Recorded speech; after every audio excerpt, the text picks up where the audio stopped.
आज आपण बनवणार आहोत मेथीची भाजी. यासाठी आपण घेतली आहे मेथीची एक जुडी, जी आपण छान निवडून स्वच्छ पाण्याने धुवून घेतलेली आहे. एक मध्यम आकाराचा बारीक चिरलेला कांदा, मिरची, 1 चमचा हळद, 1 चमचा मीठ, 5-6 लसणाच्या पाकळ्या, 1 छोटी वाटी शेंगदाणे, 2 चमचे बेसन. सर्वप्रथम आपण आता शेंगदाणे भाजून घेऊयात.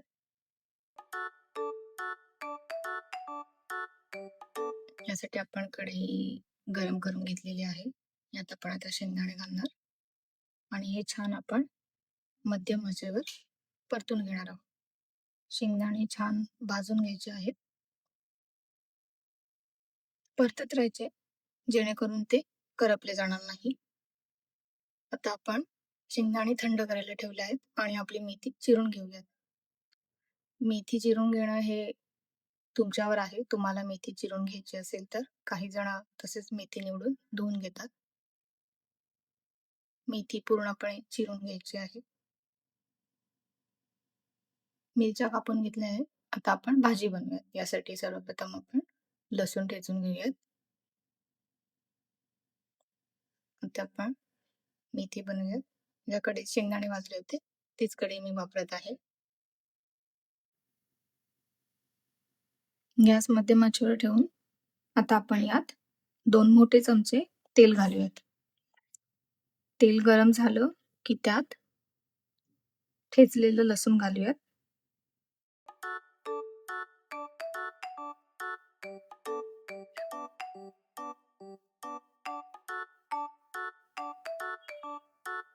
लसूण छान परतून घ्यायचं आहे.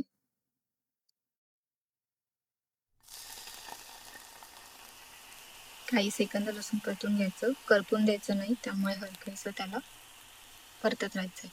यात आपण आता बारीक चिरलेला कांदा घालूयात आणि त्यासोबतच चिरलेल्या मिरच्या.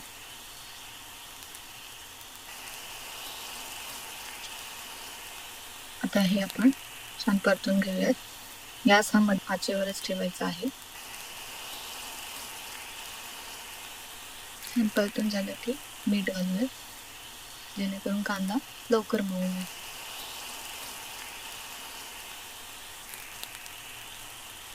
कांदा परतून झालं की यात हळद टाकूयात. हळद हे घालणं तुमच्यावर आहे. तुम्हाला आवडत असेल तर घालावी, नसेल तर नाही घातलं तरी चालेल. आता हे परतून घेऊया जेणेकरून हे करपून जाऊ नये. छान परतून झालं की आपण आता यात मेथी घालणार आहोत. मेथी मी पूर्ण घालत आहे आणि एकदाच परतून घेणार आहे व्यवस्थित.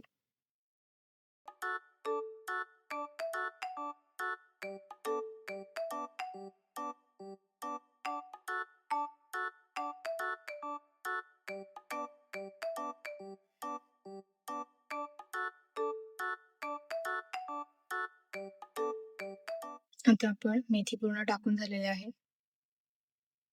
गॅस हा थोडा मोठा करून मी मेथी छान परतून घेत आहे जेणेकरून हे लवकर मऊ होईल.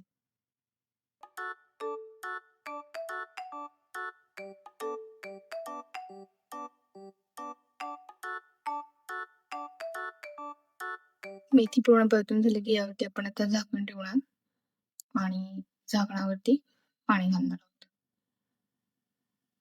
पाणी यासाठी की मेथी खाली भांड्याला लागू नये. तर शेंगदाणे भाजले होते ते आपण कुटून घेतले आहेत. मेथी 5 मिनिटं शिजून झाली की झाकण काढून घ्यायचं आणि त्यात आता आपण शेंगदाणे घालणार आहोत. मेथी छान शिजून झालेली आहे आणि तिला छान रंगही आला आहे.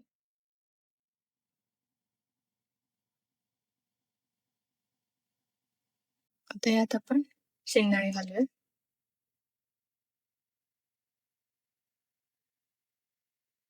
मी थोडे थोडे करून घालते जेणेकरून ते व्यवस्थित त्यामध्ये मिसळले जातील. शेंगदाण्याचा अगदीच बारीक कूट नाही केलेला, थोडे दाणेदारच ठेवलेले आहेत.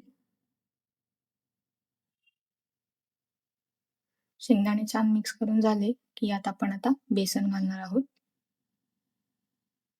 बेसन हे थोडं थोडं करूनच घालूयात. जेणेकरून ते एकदाच गठ्ठा होणार नाही आणि ते चिपकणार नाही.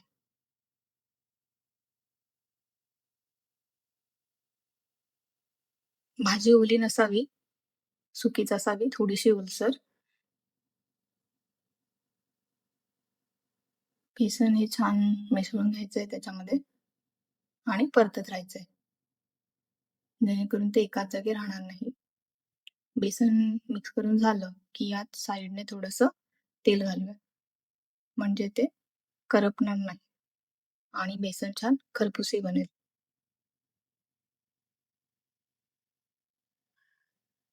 ते तेल घातल्यानंतर छान परतून झाली, की आपण आता हे थोडं वाफवून घेऊयात, जेणेकरून बेसन हे कच्चं लागणार नाही. आता यावरती मी झाकण ठेवणार आहे, जसं आपण आधीच ठेवलं होतं आणि त्यावरती थोडं पाणी.